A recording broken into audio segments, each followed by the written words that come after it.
नमस्ते, मेरा नाम है रोहित झा। नीट 2024 का रिज़ल्ट आया है और उस एग्ज़ाम में बहुत सारे बच्चों ने बहुत सारा अच्छा रिज़ल्ट लाया है। उसमें से गोंदिया डिस्ट्रिक्ट के जो टॉपर हैं वो आज हमारे साथ है, प्रेरणा हसीजा। आज उनसे हम जानेंगे कि उन्होंने जो है नीट की तैयारी कैसे करें, क्या उनका स्ट्रेटजी रहा, क्या उनकी टाइमिंग रहा। लेकिन साथ ही साथ मैं उन बच्चों को बताना चाहता हूँ कि जो लोग इस एग्ज़ाम में बाय चांस किसी कारणवश अच्छा नहीं कर पाए, तो आप ध्यान रखिए, ज़िंदगी एक एग्ज़ाम का नाम नहीं होता है। अगर ये बार अच्छा नहीं कर पाए हैं तो अपन अगली बार अच्छा करेंगे या फिर दूसरे फील्ड में अच्छा करेंगे। इसलिए ज़रूरत डरने की नहीं है। अगर आपने ठान लिए तो हर चीज़ें संभव हो जाती है जीवन में हासिल करना। ठीक है, तो चलिए हम बात करते हैं प्रेरणा हसीजा से कि उनकी जर्नी कहाँ से शुरुआत हुई और फिर कैसे कैसे इस मुकाम तक पहुँचे। प्रेरणा, आप थोड़ा अपने फैमिली के बारे में बताएंगे कि इस पूरे जर्नी में आपके परिवार का क्या योगदान है। फैमिली की बात करें तो मेरी फैमिली काफ़ी सपोर्टिव रही है, स्पेशली मेरे मम्मी पापा। मतलब वो मेरे लेफ़्ट और राइट हैंड है दोनों। मतलब मैंने बस किया है, बाकी मेहनत उन लोग ने काफ़ी की है पूरे जर्नी में। मतलब पूरा खाना वगैरह पहुंचाना, टाइम पे देने आना और छोड़ने वगैरह का ये सब काम हम लोग करते थे। और मेरे पूरी दूसरी फैमिली भी, मतलब हमारी काफ़ी बड़ी फैमिली है वैसे तो वो लोग भी काफ़ी मेंटली मुझे काफ़ी सपोर्ट किया। अच्छा, आपने कब सोचे कि हमको नीट की तैयारी करनी है? ये डिसीज़न मैंने लगभग 10th के एंडिंग में लिया था, जब मेरा इंटरेस्ट इस फील्ड में बढ़ता था। अच्छा, तब आपने ये डिसीजन लिया। तो अभी साल भर से जो आप इसकी पढ़ाई कर रहे हैं, साल भर से कर रहे हैं? हाँ, मतलब 11th-12th में वैसे नॉर्मल बस 12 दिया और उसके बाद आपने जो है नीट की तैयारी प्रॉपरली 1 साल आपने करे। ठीक है, तो जब आपने शुरुआत करे पढ़ाई, तब मतलब आपको पहले तो ये चीज़ें तय करने में बड़ा दिक्कत हुआ होगा कि मतलब कहाँ से करे तैयारी, क्या करे, ये सब किस बेसिस पे आपने ये डिसीजन लिए कि हमको करियर जोन से ये चीज़ें करना है? मेरे काफ़ी सारे सीनियर्स यहाँ पे थे उसके 1 ईयर पहले, तो मैंने काफ़ी मतलब उनसे पूछा। फिर उन लोगों ने बोला कि करियर जोन काफ़ी अच्छा है, तो मैंने ज्वाइन कर दिया। तो आपने जैसा सुन के आए थे, क्या वैसा करियर जोन आपको मिला? उससे कहीं ज़्यादा अच्छा मिला। अच्छा, ठीक है। कैसा सपोर्ट रहा करियर जोन के, कोचिंग के तरफ से, टीचर के तरफ से, स्टाफ के तरफ से? मतलब यहाँ पे मुझे कभी फील ही नहीं होता कि मैं घर के बाहर निकल रही हूँ। मतलब सब लोग ऐसे फैमिली के समान काफ़ी अच्छी तरीके से ट्रीट करते थे। मतलब काफ़ी अच्छा सपोर्ट रहा। अच्छा, और पढ़ाई के ड्यूरेशन में जो लेक्चर्स होते थे वो कितने घंटे की होती थी, कब से कब होती थी? सुबह 6 बजे से स्टार्ट होती थी क्लासेस और 11 बजे तक चलती थी। मतलब अच्छा, हाँ। 1 घंटा फिजिक्स, 2 घंटे केमिस्ट्री और 2 घंटे बायो। अच्छा, फिजिक्स कौन पढ़ाते थे?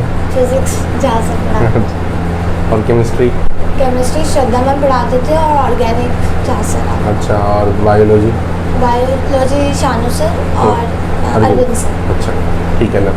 तो इसके बाद आप घर चले जाते थे, पढ़ाई आप घर में करते थे, कोचिंग में रह के करते थे, कैसे करते थे? घर पे मेरी बिल्कुल भी पढ़ाई नहीं होती थी, तो मैं 11 बजे से रात को 11 बजे तक यहाँ पे ही रह के पढ़ती थी। इतनी देर आप यहीं पर रहते थे? हाँ, क्योंकि घर पे मेरा बिल्कुल भी पढ़ के नहीं होता था। मतलब अच्छा। काफ़ी डिस्ट्रैक्शन। अच्छा। तो यहाँ पर जो आप रहते थे उस प्रोसेस में आपको माहौल अच्छा मिलता था? बहुत ज़्यादा, मतलब एकदम पिन ड्रॉप साइलेंस, बिल्कुल भी डिस्टर्बेंस नहीं होता था। काफ़ी अच्छी तरीके से और पढ़ाई। बुक सपोर्ट वगैरह कोचिंग से मिला आपको? जैसे कोई चीज़ों की जरूरत है, लाइब्रेरी है, मतलब कुछ भी जब भी आपको ज़रूरत पड़े तो किसी भी स्टडी मटेरियल आपको यहाँ से उसी समय मिल जाता है। अच्छा, वो सब अच्छे से मिला। और टेस्ट वगैरह के प्रोसेस में कभी ऐसा हुआ कि आपको डिस्ट्रैक्शंस होते थे, मन खराब हो जाता था, ऐसा टाइप का कभी आप फेज से गुजरे?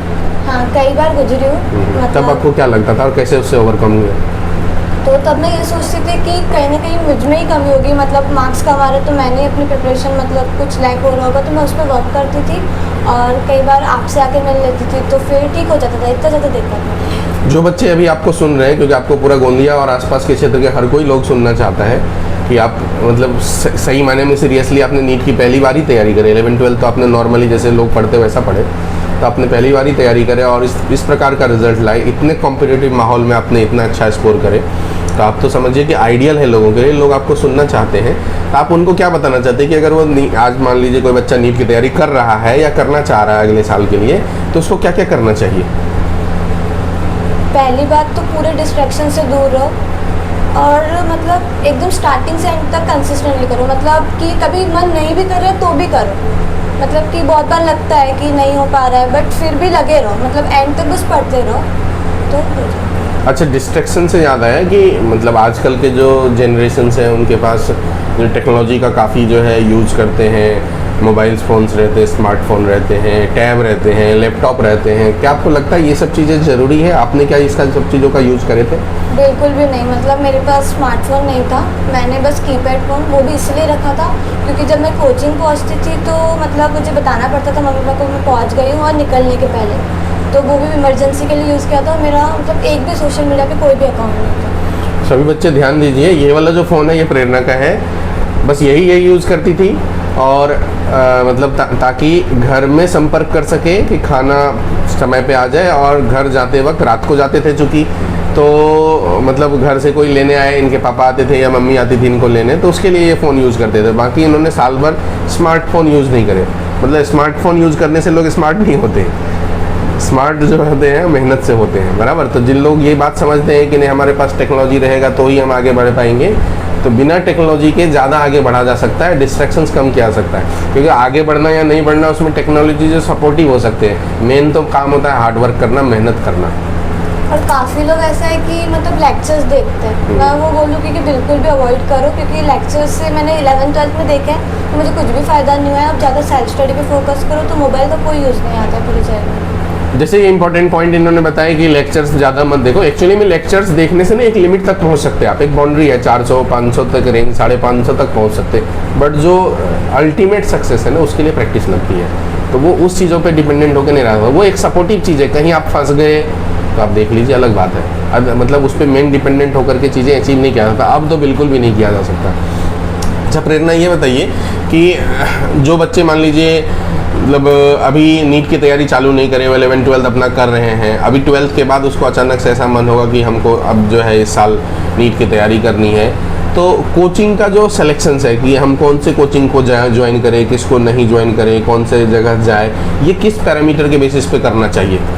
सबसे पहले तो फैकल्टी, फिर उसके बाद वहाँ का एटमॉस्फेयर, जैसे कि यहाँ पे सेल्फ स्टडी एक काफ़ी प्लस पॉइंट है जो कि दूसरी कोचिंग्स में नहीं मिलता है, और उसके बाद एटमॉस्फेयर, वही चीज़ें, 2-3 चीज़ें जो आपको। एक चीज़ और बताइए, क्योंकि इस प्रोसेस में जैसे आजकल आपको पता है कि ये ऑलमोस्ट कमर्शियल चीज़ें हो गई है, तो बहुत सारे इंस्टीट्यूट वाले फेक रिजल्ट लगाते हैं, तो बच्चे कैसे तय करेंगे ये बातें कि रिजल्ट सही है फेक है?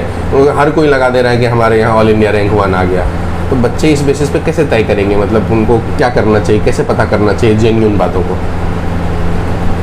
आप पूछिए, मतलब जो वहाँ से एक्चुअली पढ़े हुए हैं, मतलब वो ज़्यादा मतलब कुछ मतलब उन्होंने फील किया, मतलब वहाँ पे रह चुके हैं, तो वो बता सकते हैं अच्छे से। बराबर। मतलब कहीं पर भी कोई डिसीजन जो मतलब दिख रहा है वो सोच समझ के लेना चाहिए कि ऐसा ना हो कि कहीं आपके साथ स्कैम हो जाए। तो इस बात का ध्यान रखना है कि आपको बहुत सारे लोगों से पूछना है, फिर कोई परसेप्शन तक पहुंचना है, कोई बातों तक पहुंचना है, तब जाकर के डिसीजन लेना, ये इंपॉर्टेंट फैक्टर हो जाता है ज़िंदगी में। गुरु और डॉक्टर जो है ना वो बहुत सोच समझ के लेना चाहिए फैसला इस बारे में। और आगे आपका क्या प्लान है प्रेरणा? अभी MBBS करेंगे, फिर अब मतलब क्या प्लान है आपका? इसके बाद अभी 5.5 साल मतलब 5.5 ईयर्स MBBS करना है, उसके बाद नीट PG की प्रिपरेशन, और फिर मतलब मेरा मन कार्डियोलॉजिस्ट में है, तो मैं फिर उस फील्ड में आगे बढ़ के सर्जन बनना चाहती हूँ। बढ़िया है, आप कार्डियोलॉजिस्ट बनना चाहते हैं। हम लोगों को भी कभी ज़रूरत पड़ेगी तो मतलब किसी को तो हम आपके तरफ भेजेंगे और सपोर्ट करेंगे आप, ऐसा लगता है, उम्मीद है। अब जैसे आप नीट की तैयारी कर रहे थे, आपने बहुत सारे टेस्ट पेपर वगैरह तो ऑलरेडी दिए, तो आप पेपर कैसे सॉल्व करते थे? उसकी जो स्ट्रेटजी है वो बच्चों को आप क्या बताना चाहिए, कैसे सॉल्व करना चाहिए, क्या सोचते? एक मेरी मिस्टेक हुई है स्टार्टिंग से। मैं मतलब पहले क्या करती थी, फिजिक्स केमिस्ट्री बायो अटेम्प्ट कर लेती थी और उसके बाद सर्कल करती थी, तो जो मुझे नहीं करना चाहिए था। मतलब आप स्टार्टिंग से ऐसा करो कि पहले बायो अटेम्प्ट करो, फिर केमिस्ट्री अटेम्प्ट करो, उसके बाद सर्कलिंग करो, और उसके बाद 1.5 आवर लगभग आप फिजिक्स के लिए बचा के रखो, क्योंकि उसके लिए आपका दिमाग ठंडा होना चाहिए, क्योंकि मतलब काफ़ी कैलकुलेशन मिस्टेक हो जाती है। फिर उसके बाद फिजिक्स की सर्कलिंग करो, और आखिरी का हाफ आवर जो सेकेंड बार जो अटेम्प्ट करने चाहिए क्वेश्चंस, उस समय आपका दिमाग थोड़ा फास्ट चलता है, मतलब जो नहीं भी आता है वो भी आ जाता है कई बार, आधा घंटा अगर आप बचा के रख लो।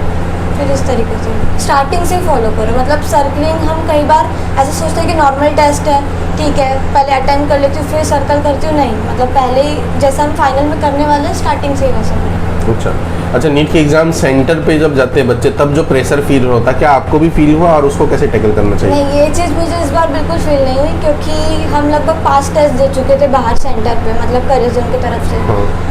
और उसी स्कूल में मुझे 2 बार मेरा सेंटर जा चुका था साकेत पब्लिक में, तो मुझे कुछ न्यू फील ही नहीं हुआ, ऐसा लग रहा था कि नॉर्मल टेस्ट देने जा रहे हैं। अच्छा, नॉर्मल टेस्ट देने जा रहे हैं। ठीक है।